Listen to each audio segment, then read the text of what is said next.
પહેલા વખતમાં તમે જોયું મિત્રો, આપણે ઘરે આવી ગયા હતા. પછી તમારો ભાઈ ઘરેથી નીકળી ગયો મંદિર તરફ, કારણ કે આપણે રમવા જવાનું હતું મેદાને. એટલે બધા ભાઈઓ બધા આવી ગયા આગળ મંદિરે આવી ગયા. પછી આપણે બધા સ્ટમ્પ બધું લાવી દીધું આગળ.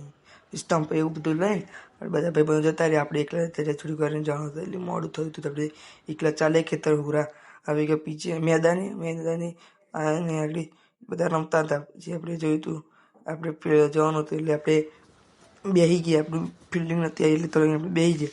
આપણે બેસી જઈને આગળ જોયું તો છક્કા મારતા હતા બધા, ચોકાન છક્કા હાથ કરતા હતા. પછી આગળ જોયું તો વાદળ આવી ગયું. તો આપણે ફિલ્ડિંગ આવી થોડી, તો હવે થઈ ગયું ફિલ્ડિંગમાં ઊભો. અને આગળ જોયું હતું ત્યારે બધું દેખાતું હતું બધું. પાણી પીવા આવી ગયા. પાણી પીને પાછું ફિલ્ડિંગ પી ગઈ. પછી આપણી બેટિંગ આવી તો વરસાદ ચાલુ થઈ ગયો હતો પવન સાથે.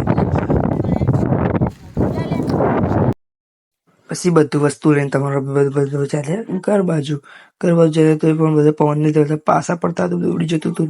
ફટાફટ રોડ ઉપર ડોટાતું નહોતું, કારણ કે વરસાદનો પવન ફૂલ આવતો હતો. પછી આપણે દુકાને એક આવી ગયા ને એટલે રૂમમાં બધા ઘરે આવી ગયા.